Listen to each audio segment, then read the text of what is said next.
আমরা দিচ্ছি না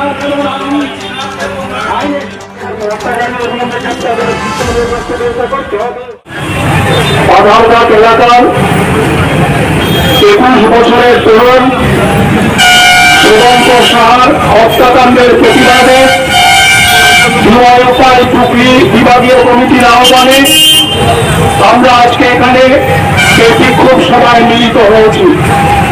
বন্ধুগণ, ইতিমধ্যেই আপনারা শুনেছেন যে গত 17 সেপ্টেম্বর বিশ্বকর্মা পুজোর দিন রাত আনুমানিক 12টা নাগাদ বাধারঘাট এলাকায় রাজীব চৌমনিতে 21 বছরের এক তরুণ তাকে ধারালো অস্ত্র দিয়ে এই এলাকার দুর্বৃত্তরা খুন করে দেয়। এই ঘটনার প্রতিবাদ জানিয়ে আমরা ডিওয়াইএফআই আওয়াজ তুলেছি।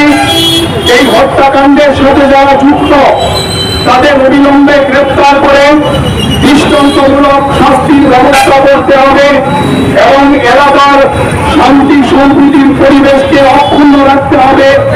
আর কোনো মায়ের ফুল যেন খালি না হয় তার জন্য স্বরাষ্ট্র দপ্তরকে অবিলম্বে কার্যকরী পদক্ষেপ গ্রহণ করতে হবে।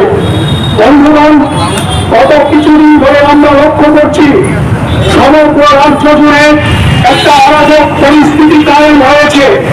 আইন শৃঙ্খলা বলতে কিছু নেই। আইন শৃঙ্খলা সম্পূর্ণভাবে তলানিতে গিয়ে গেছে।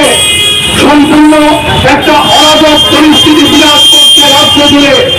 আমাদের রাজ্যের মধ্যে গত 2018 সালের বিধানসভা নির্বাচনের সময় বিজেপি সরকারের প্রতিশ্রুতি ছিল তারা যদি সরকারে আসে তাহলে আমাদের রাজ্যে নাকি সুশাসন কায়েম হবে। কিন্তু গত প্রায় 6.5 বছর 7 বছর ধরে আমরা ত্রিপুরার মাটিতে সুশাসনের নমুনা প্রত্যক্ষ করতে পারছি। খুন, সন্ত্রাস, ডাকাতি, সাংবাদিকদের উপর আক্রমণ, মহিলাদের শ্লীলতাহানি করা, গণধর্ষণ ইত্যাদি নানান ধরনের অসামাজিক কার্যকলাপ গোটা রাজ্য জুড়ে উত্তর বৃদ্ধি পাচ্ছে। তার কারণ হচ্ছে প্রশাসনের নিষ্ক্রিয়তা, পুলিশ প্রশাসনের নিষ্ক্রিয়তা।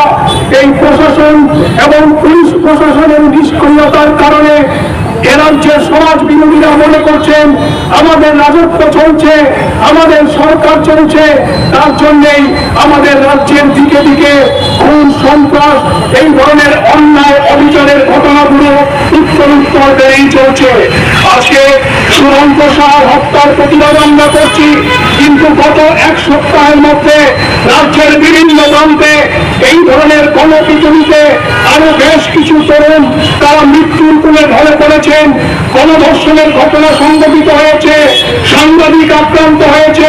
প্রশাসনের যে কঠোর ভূমিকা গ্রহণ করার কথা ছিল সেই ভূমিকা তারা গ্রহণ করতে পারছেন না। কাজেই আমরা আজকে এখান থেকে আওয়াজ তুলতে চাই, এই রাজ্যটাকে বাঁচাতে হবে, রাজ্যের ভবিষ্যৎ প্রজন্মকে রক্ষা করতে হবে, ছাত্র যুবদের স্বপ্নকে রক্ষা করতে হবে। তার জন্য এই লড়াইয়ে আমরা সর্বস্তরের মানুষকে এগিয়ে আসবার আহ্বান জানাচ্ছি। এই লড়াই শুধুমাত্র বামপন্থীদের একা লড়াই না, কারণ রাজ্যে যদি একটা দুর্বিষহ অবস্থা তৈরি হয় তাহলে সমস্ত অংশের মানুষের জীবন জীবিকা আক্রান্ত হবে, রুটি রুটি আক্রান্ত হবে, স্বপ্ন আক্রান্ত হবে। কাজে এই রাজ্যকে বাঁচানোর জন্য, এই রাজ্যকে মানুষের বসবাসযোগ্য করে রাখার জন্য দল মত নির্বিশেষে সমস্ত অংশের মানুষকে এগিয়ে আসবার আহ্বান আমরা জানাচ্ছি। এবং আমরা স্বরাষ্ট্রমন্ত্রীর কাছে, রাজ্যের মুখ্যমন্ত্রীর কাছে এই বিক্ষোভ সভা থেকে দাবি করছি অবিলম্বে শুভঙ্কর সাহা হত্যাকাণ্ডের সাথে যারা যুক্ত সেই খুশিদের গ্রেপ্তার করে দৃষ্টান্তমূলক শাস্তির ব্যবস্থা করতে হবে। এবং আর কোনো মায়ের ফুল যেন খালি না হয়, কোনো মা বাবাকে যেন আত্মনাদ করতে না হয়। সুবিচারের জন্য